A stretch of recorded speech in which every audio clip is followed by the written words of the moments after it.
Hi everyone, welcome back to my channel. I hope all of you are doing well. So ಇವತ್ತು ನಾನು modal verbs ಅನ್ನ ಹೇಳ್ಕೊಡ್ತಾ ಇದ್ದೀನಿ. Modal verbs ಅಂತ ಹೇಳಿದ್ರೆ ಇದನ್ನ ನಾವು helping verbs ಅಂತಾನೂ ಹೇಳ್ಬೋದು. ಸೊ ಈ ವರ್ಡ್ಸ್ ಅನ್ನ ನಾವು ಒಂದು ಸೆಂಟೆನ್ಸ್ ಅಲ್ಲಿ ಕಂಪ್ಲೀಟ್ ಮೀನಿಂಗ್ ಕೊಡ್ಲಿಕ್ಕೆ ನಾವು ಇದನ್ನ ಯೂಸ್ ಮಾಡ್ತೀವಿ. ಸೊ ಈ ವರ್ಡ್ಸ್ ಅನ್ನ ನಾವು ಮೇನ್ ವರ್ಬ್ ಆದ್ಮೇಲೆ ಅಂದ್ರೆ V1 ಮೇನ್ ವರ್ಬ್ ಆದ್ಮೇಲೆ ಯೂಸ್ ಮಾಡ್ತೀವಿ ಅಂಡ್ ಇದನ್ನ ವೇರಿಯಸ್ ಸಿಚುವೇಶನ್ಸ್ ಅಲ್ಲಿ ನಾವು ಯೂಸ್ ಮಾಡ್ತೀವಿ. ಸೊ ಆ ಸಿಚುವೇಶನ್ಸ್ ಅನ್ನ ನಾನು ಈ ಕ್ಲಾಸ್ ಅಲ್ಲಿ ಹೇಳ್ಕೊಡ್ತಾ ಇದ್ದೀನಿ. ಯಾವ ಸಿಚುವೇಶನ್ ಅಲ್ಲಿ ಯಾವ ವರ್ಡ್ಸ್ ಅನ್ನ ಯೂಸ್ ಮಾಡ್ಬೇಕಂತ ನಾವು ಈ ಕ್ಲಾಸ್ ಅಲ್ಲಿ ನೋಡ್ತಾ ಇದ್ದೀವಿ. ಮಾಡೆಲ್ ವರ್ಬ್ಸ್ ಅಲ್ಲಿ ಯಾವ್ದ್ಯಾವ್ದಿದೆ ಅಂತ ಹೇಳಿದ್ರೆ can, could, may, might, will, shall, would, must and ought to. So ಈ ಎಲ್ಲ ವರ್ಡ್ಸ್ ಅನ್ನ ನಾವೇನ್ ಹೇಳ್ತೀವಿ, ಮಾಡೆಲ್ ವರ್ಬ್ಸ್ ಅಂತ ಹೇಳ್ತೀವಿ. ಸೊ ಮುಂಚೆನೂ ಹೇಳಿದ್ದೆ ವರ್ಬ್ಸ್ ಅಂದ್ರೆ ಕ್ರಿಯಾಪದ. ಓಕೆ, ಸೊ ಯಾವುದು ನಮಗೆ ಒಂದು ಕ್ರಿಯೆಯನ್ನ ತೋರಿಸುತ್ತೆ, ರೈಟ್? ಸೊ ಬಟ್ ಅದರಲ್ಲಿ ನಾವು ಹೆಲ್ಪಿಂಗ್ ವರ್ಬ್ಸ್ ಅಂತ ಇದನ್ನ ಹೇಳ್ತೀವಿ. ಹೆಲ್ಪಿಂಗ್ ವರ್ಬ್ಸ್ ಅಂದ್ರೆ ಇದು ಒಂದು ಸೆಂಟೆನ್ಸ್ ಅನ್ನ ಕಂಪ್ಲೀಟ್ ಮಾಡಲಿಕ್ಕೆ ಒಂದು ವರ್ಬ್ ಆಗಿ ಇದನ್ನ ಯೂಸ್ ಮಾಡ್ತೀವಿ. ಸೊ ಫಸ್ಟ್ ಸಿಚುವೇಶನ್ ನಾವು ಪರ್ಮಿಷನ್ ನೋಡೋಣ. ಪರ್ಮಿಷನ್ ಅಂದ್ರೆ ಏನು? ನಾವು ಒಂದು ಅನುಮತಿ ಅಂತ ಹೇಳ್ತೀವಿ. ಸೊ ಅನುಮತಿಯನ್ನ ಪಡಿಬೇಕಾದ್ರೆ ನೀವೇನು ಯೂಸ್ ಮಾಡ್ಬೋದು? ಕ್ಯಾನ್, ಮೇ ಅಂಡ್ ಕುಡ್, ಇವು ಮೂರರಲ್ಲಿ ಯಾವುದನ್ನಾದ್ರೂ ಯೂಸ್ ಮಾಡ್ಬೋದು. ಬಟ್ ನೀವು ಯಾರ ಹತ್ರ ಮಾತಾಡ್ತಾ ಇದ್ದೀರಾ ಅನ್ನೋದ್ರ ಮೇಲೆ ಯೂಸ್ ಮಾಡಬೇಕು. ಕ್ಯಾನ್ ಅನ್ನ ನೀವು ಇನ್ಫಾರ್ಮಲ್ ಆಗಿ ಅಂದ್ರೆ ಫ್ರೆಂಡ್ಸ್ ಅಥವಾ ಪೇರೆಂಟ್ಸ್ ಜೊತೆಗೆ ಮಾತಾಡ್ತಿರೋವಾಗ ಯೂಸ್ ಮಾಡಬೇಕು.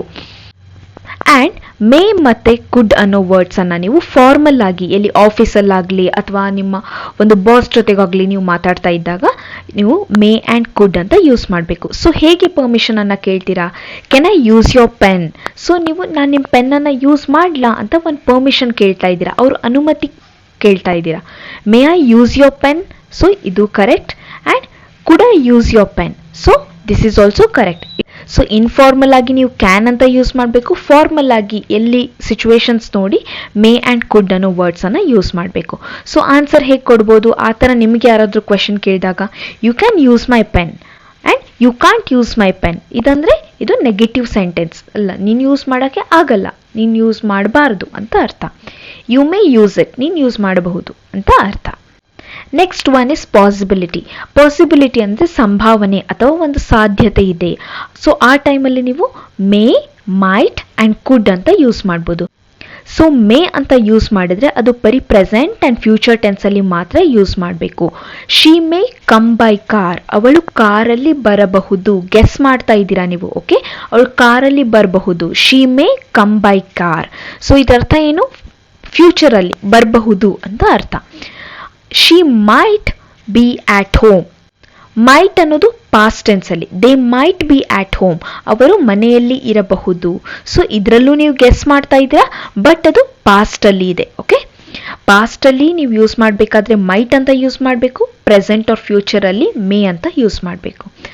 ವಿ ಕುಡ್ ಬಿ ಲೇಟ್, ನಮಗೆ ತಡವಾಗಬಹುದು. ಇಟ್ ಕಾಂಟ್ ಬಿ ಟ್ರೂ, ಇದು ನಿಜವಾಗಿರಲು ಸಾಧ್ಯವಿಲ್ಲ.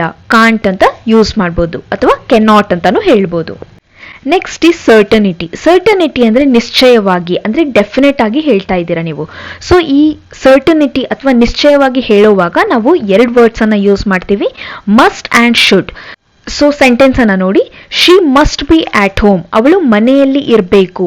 She must be at home ಅಂದ್ರೆ ಅವಳು ಮನೆಯಲ್ಲಿರಬೇಕು. ಇದರ ಅರ್ಥ ಏನು? It's already 10 o'clock, she must be at home. ಇವಾಗಲೇ 10 ಗಂಟೆ ಆಗಿದೆ, ಅವಳು ಇವಾಗ ಮನೆಯಲ್ಲಿ ಇರಬೇಕು ಅಂತ ಅರ್ಥ. ಅಂದ್ರೆ ನೀವು ಇರಲೇಬೇಕು ಅಂತ ಹೇಳ್ತಾ ಇದ್ದೀರಾ. ಶಿ ಮಸ್ಟ್ ಬಿ ಬ್ಯುಸಿ, ಅವಳು ಬ್ಯುಸಿ ಇರಬೇಕು. ಸೊ ಇರಬೇಕು ಅಥವಾ ಇರಬಹುದು ಅಂತ ನಾವು ಕನ್ನಡದಲ್ಲಿ ಹೇಗೆ ಯೂಸ್ ಮಾಡ್ತೀವಲ್ಲ ಹಾಗೆ ಇಂಗ್ಲಿಷಲ್ಲಿ ನಾವು must, should and may, might ಈ ತರ ವರ್ಡ್ಸ್ ಅನ್ನ ಯೂಸ್ ಮಾಡ್ತೀವಿ. ಶಿ ಶುಡ್ ಅರೈವ್ ಸೂನ್, ಅವಳು ಬೇಗನೆ ತಲುಪಬೇಕು. ಬಿಕಾಸ್ ಇಟ್ ಈಸ್ ರೇನಿಂಗ್, ಯಾಕೆಂದ್ರೆ ಮಳೆ ಬರ್ತಾ ಇದೆ. Okay, so she should arrive soon, ಅವಳು ಬೇಗನೆ ತಲುಪಬೇಕು. ಸೊ ಡೆಫಿನೆಟ್ ಆಗಿ ನೀವು ಹೇಳ್ತಾ ಇದ್ರೆ ಅವಾಗ ಶುಡ್ ಅಂಡ್ ಮಸ್ಟ್ ಅನ್ನೋ ವರ್ಡ್ಸ್ ಅನ್ನ ಯೂಸ್ ಮಾಡಬೇಕು according to the situation. Clear? Next is talking about the future. So future tense ಅಲ್ಲಿ ನೀವೇನಾದ್ರೂ ಮಾತಾಡ್ತಿರೋವಾಗ, ನಾವು ಟೆನ್ಸಸ್ ಅಲ್ಲಿ ಕಲ್ತಿದ್ವಿ ಅಲ್ಲ, present, past. So future tense ಅಲ್ಲಿ ಏನಾದ್ರೂ ಮಾತಾಡುವಾಗ ವಿಲ್ ಅನ್ನೋ ವರ್ಡ್ ಅನ್ನ ಯೂಸ್ ಮಾಡ್ತೀವಿ. ಇದೆಲ್ಲರಿಗೂ ಗೊತ್ತಿರುವಂಥದ್ದು. I'll come to your party, so ನಾನು ನಿಮ್ಮ ಪಾರ್ಟಿಗೆ ಬರ್ತೀನಿ.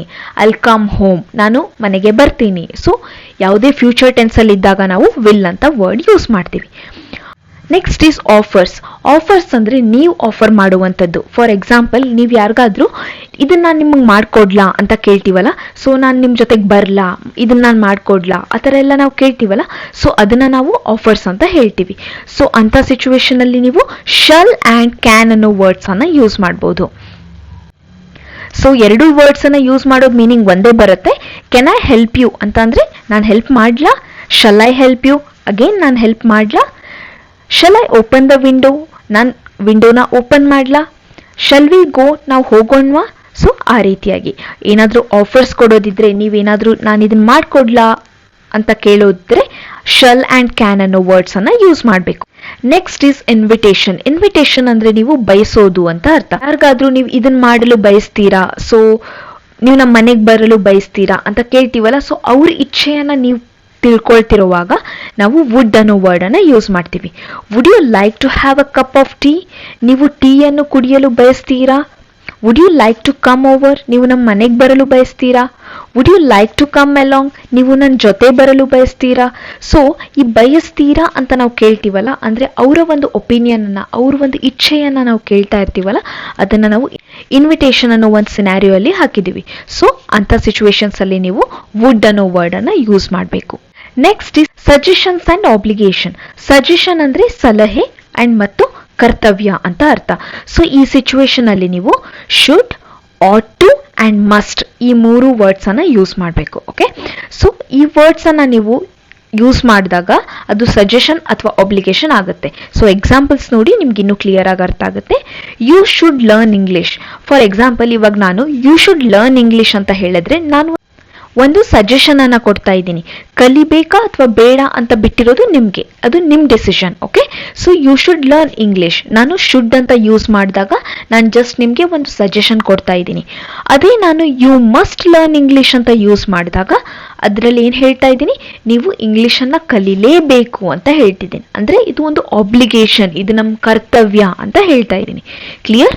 ಸೊ ಶುಡ್ ಅನ್ನೋ ವರ್ಡನ್ನು ನೀವು ಒಂದು ಸಜೆಷನ್ ಕೊಡಲಿಕ್ಕೆ ಯೂಸ್ ಮಾಡ್ಬೋದು. ಮಸ್ಟ್ ಅನ್ನು ನೀವು ಇದನ್ನ ಮಾಡಲೇಬೇಕು ಅಂತ ಹೇಳ್ತಿರುವಾಗ ಮಸ್ಟ್ ಅನ್ನೋ ವರ್ಡನ್ನು ಯೂಸ್ ಮಾಡಬಹುದು. You ought to tell the truth. So ಇದು again suggestion. Okay, you ought to tell the truth, ಇದರ ಅರ್ಥ ಏನು, ನೀವು ಸತ್ಯ ಹೇಳಬೇಕು. ಹೇಳ್ಬೇಕಾ ಬೇಡವಾ ಅನ್ನೋದು ನಿಮ್ಮ ಡಿಸಿಷನ್, ಬಟ್ ನಾನು ನಿಮಗೆ ಒಂದು ಸಜೆಷನ್ ಕೊಡ್ತಾ ಇದ್ದೀನಿ, ಒಂದು ಸಲಹೆ ಕೊಡ್ತಾ ಇದ್ದೀನಿ. You ought to tell the truth. You must study, ನೀವು ಓದಲೇಬೇಕು, ನೀನು ಓದಲೇಬೇಕು ಅಂತ ಹೇಳಿದಾಗ ಮಸ್ಟ್ ಅಂತ ಯೂಸ್ ಮಾಡ್ತಾ ಇದ್ದೀನಿ. ಯಾಕಂದ್ರೆ ನಾನು ಅದು ನಿಮ್ಮ ಕರ್ತವ್ಯ, ಯು ಮಸ್ಟ್ ಸ್ಟಡಿ, ಅದು ನಿಮ್ಮ ಕರ್ತವ್ಯ ಅಂತ ಹೇಳ್ತಾ ಇದ್ದೀನಿ. ಐ ಹೋಪ್ ನಿಮಗೆ ಎಲ್ಲ ವರ್ಡ್ಸ್ ಅರ್ಥ ಆಗಿದೆ ಅಂತ ಅನ್ಕೊಳ್ತೀನಿ. ಸೊ ಸಿಂಪಲ್ ಆಗಿ, ಶಾರ್ಟ್ ಆಗಿ ಎಷ್ಟು ಬೇಕು ಅಷ್ಟು ನಾನು ಸಿಚುವೇಶನ್ಸ್ ಮೂಲಕ ನಿಮಗೆ ಎಲ್ಲ ಮಾಡೆಲ್ ವರ್ಬ್ಸ್ ಅನ್ನ ಹೇಳ್ಕೊಟ್ಟಿದ್ದೀನಿ. ಇದನ್ನ ಇನ್ನೊಂದ್ಸರಿ ನೀವು ರೀಕಾಲ್ ಮಾಡಿ ಆ್ಯಂಡ್ ಇನ್ನೂ ಕೆಲವೊಂದು ಸೆಂಟೆನ್ಸಸ್ ಅಲ್ಲಿ ಯೂಸ್ ಮಾಡಿ ಟ್ರೈ ಮಾಡಿ. ಅದನ್ನ ನಿಮಗೆ ಇನ್ನೂ ಏನಾದರೂ ಡೌಟ್ಸ್ ಇದ್ದರೆ ನೀವು ಕಮೆಂಟ್ ಸೆಕ್ಷನಲ್ಲಿ ಕಮೆಂಟ್ ಮಾಡ್ಬೋದು. ಯಾವುದಾದ್ರೂ ಸೆಂಟೆನ್ಸ್ ಬಗ್ಗೆ ಏನಾದರೂ ಡೌಟ್ಸ್ ಇದ್ದರೆ ನೀವು ಕೇಳಿ. ಆ್ಯಂಡ್ ಇನ್ನೂ ಬೇರೆ ಮಾಡೆಲ್ ವರ್ಬ್ಸ್ ಏನಾದರೂ ನಿಮಗೆ ಕಲಿಬೇಕು ಅಂತ ಇದ್ದರೆ ಆ ವರ್ಡನ್ನು ನೀವು ನನಗೆ ಕಮೆಂಟ್ ಸೆಕ್ಷನಲ್ಲಿ ತಿಳಿಸ್ಕೊಡಿ, ನಾನು ಅದ್ರ ಬಗ್ಗೆ ನಿಮಗೆ ಮತ್ತೆ ಹೇಳ್ಕೊಡ್ತೀನಿ. ಸೊ ವಿಡಿಯೋ ನಿಮಗೆ ಇಷ್ಟ ಆಗಿದ್ರೆ ಲೈಕ್ ಮಾಡಿ, ನಿಮ್ಮ ಫ್ರೆಂಡ್ಸ್ ಜೊತೆಗೆ ಶೇರ್ ಮಾಡಿ, ಆ್ಯಂಡ್ ಹೊಸದಾಗಿ ಚಾನಲನ್ನು ವಿಸಿಟ್ ಮಾಡಿದ್ರೆ ಸಬ್ಸ್ಕ್ರೈಬ್ ಮಾಡಿ. Thank you so much for watching. Will meet you in the next video. Till then take care, bye bye.